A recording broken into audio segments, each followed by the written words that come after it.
गौ माता को पार्वती माँ ने क्यों दिया जूठन खाने का श्राप, जाने इसका रहस्य। एक बार की बात है जब भगवान शिव और माँ पार्वती समुद्र के किनारे विहार के लिए गए। इस दौरान भगवान शिव के मन में एक शरारत सूझी और उन्होंने कहा कि देवी पार्वती, मुझे अचानक एक आवश्यक कार्य के लिए जाना पड़ रहा है। मैं कार्य पूर्ण होते ही शीघ्र आपके पास आता हूँ। आप यही मेरी प्रतीक्षा कीजिए। असल में भगवान शंकर माता पार्वती को परेशान करना चाहते थे।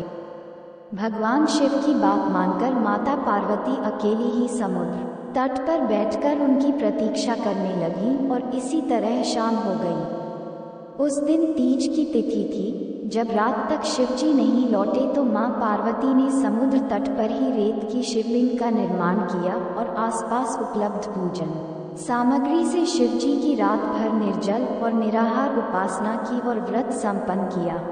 भगवान शिव वहाँ सूक्ष्म रूप में पहले से ही विराजमान थे और वो सभी गतिविधियों को निहार रहे थे।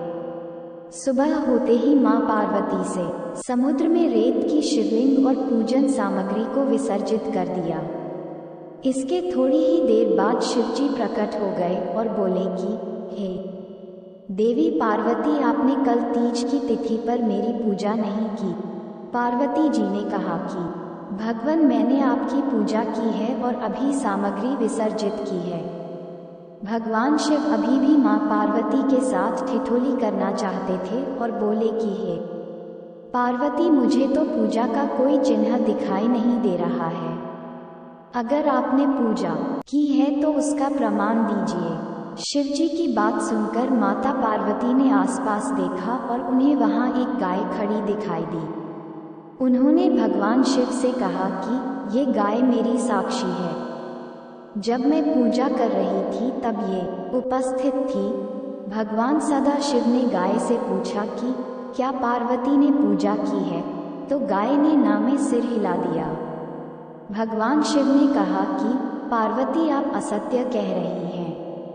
गाय ने तो गवाही नहीं दी।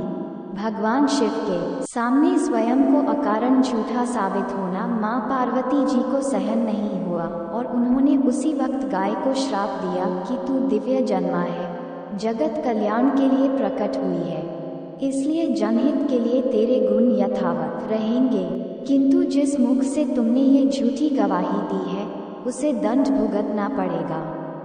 झूठ बोलने के कारण ही अब झूठन ही तेरा आहार होगा। इस तरह झूठ बोलने से गौ माता पार्वती देवी के क्रोध की भागीदार बनी और आज तक उनकी संतान अच्छा भोजन प्राप्त होने के बावजूद भी झूठन ही खाती है। दोस्तों, अगर कहानी अच्छी लगी है तो इसे सब्सक्राइब, लाइक और शेयर करें। धन्यवाद।